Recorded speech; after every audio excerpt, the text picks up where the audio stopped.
I'm John Arking. This local news is a service of Flagler County's Toyota dealer, Beaver Toyota. Here to wow you. The suspect wanted in the shooting of 18-year-old Curtis Gray early Saturday morning turned himself into Flagler County Sheriff's Deputy Sunday afternoon. 17-year-old Marion Leo Gavins Jr. of Palm Coast was arrested at the Palm Coast precinct. The arrest followed a 36-hour manhunt that began after police say Gavins, Curtis, and others were outside a Palm Coast coin laundry shop off Palm Coast Parkway and Belterre Parkway after midnight Saturday when Gavins and Curtis got into a verbal altercation, at which point Gavins allegedly shot Curtis in the stomach. Curtis was flown to Halifax Hospital in Daytona Beach, but soon died. Police identified Gavins as a suspect fairly quickly as Gray spoke to them before his death. An immediate search was launched, including a traffic stop off Pine Lakes Parkway Sunday afternoon, then a SWAT team surrounding a house in the W section nearby. Gavins' mother then called authorities and made arrangements for her son to turn himself in. Gavins has a juvenile criminal record, including drug and weapons charges. This portion of Flagler's Morning News brought to you by the Daytona Beach International Airport, Sunwing Airlines nonstop to Toronto, and starting in May, nonstop flights to New York City via American Airlines.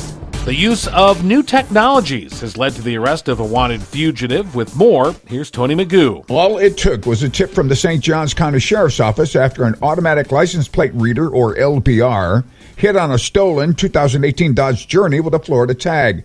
The stolen vehicle was spotted later by a Flagler County deputy in Bunnell early Friday morning, but during the traffic stop there was an issue. Sheriff Rick Staley of the Flagler County Sheriff's Office explains. He gave multiple different names, had a lot of credit cards that didn't belong to him and false IDs, so we used a rapid ID technology. Rapid ID scans a person's fingerprint and transmits it directly to the state automatic fingerprint ID system.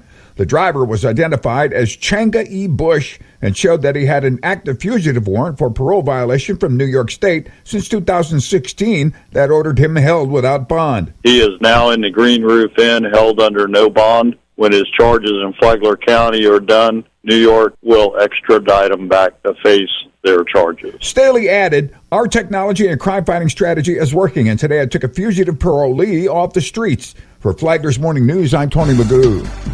Efforts are underway to make it harder for groups to get issues into the Florida Constitution. Republican State Representative Paul Renner says House Bill 57 will increase the percentage of elector votes required to approve a constitutional amendment or revision from 60% to 66 2/3%. You have billionaires from the right and the left that are coming in to the state of Florida hiring out-of-state petition gatherers. So when you go see somebody at the courthouse or they accost you for a signature to put something fantastic that everybody should love on the ballot, you don't know the unintended consequences. You also don't know that virtually all of them don't live in Florida, and virtually all of the money's coming from outside of Florida.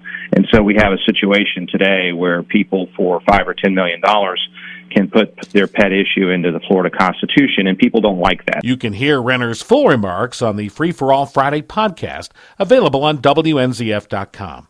Meanwhile, Renner's also the sponsor of a state bill that proposes to fund a second Flagler County judgeship that's moving through the state legislature. The Senate's Appropriations Committee unanimously passed the proposed measure, House Bill 5011, without discussion Thursday. It's already cleared the full House floor 3 times. The bill would permanently fund additional county judges in Flagler and Citrus, 2 of the county courts routinely identified as the most underserved. The Florida Supreme Court certified the need for a second full-time judge in Flagler in December 2016, but the state was recovering from Hurricane Matthew, and there was a freeze on new judgeships. In November 2017, the Supreme Court acknowledged the need remained, noting Flagler's docket had increased another 2%.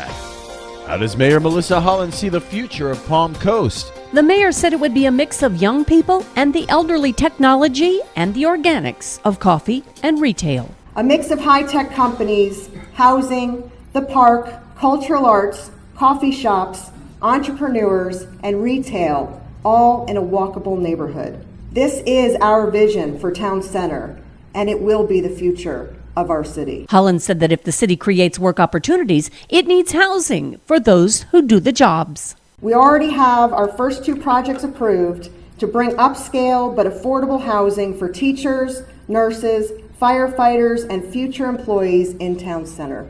Holland invited everybody to see her vision for Palm Coast. Now I want you to all look out my office window and see the possibilities of our town center as a hub for innovation, technology, and growth. A bustling center where residents can connect, live, work, and play. The mayor says that she sees sleek offices with entrepreneurs and small batch manufacturing overlooking the lake at Central Park. From the WNZF Newsroom, I'm Deb Albertson. And now you're up to date on Flagler's Morning News. I'm John Arking.